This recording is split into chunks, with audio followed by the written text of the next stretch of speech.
saying, look what I found.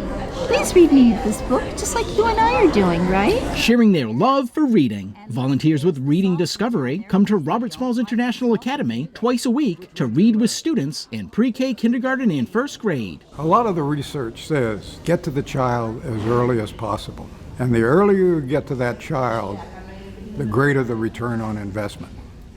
But also, in those early years, their attitude with respect to reading is developed. And so what we really hope that they begin to love reading, because the payoff for learning to read is enormous.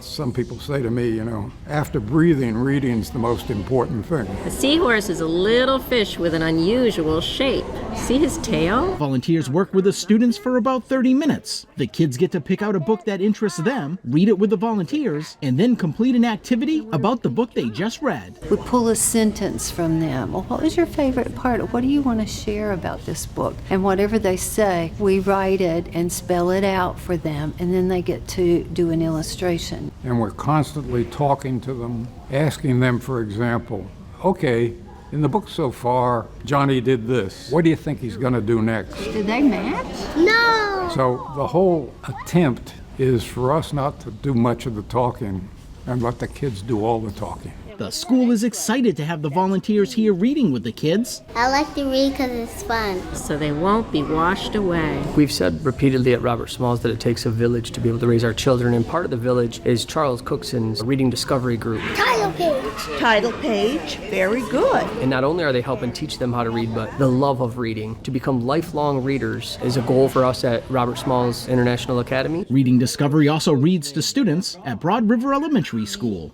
At Robert Smalls International Academy, Ron Lopes, Beaufort County School District. Very good. Oh, there's that frog that you like.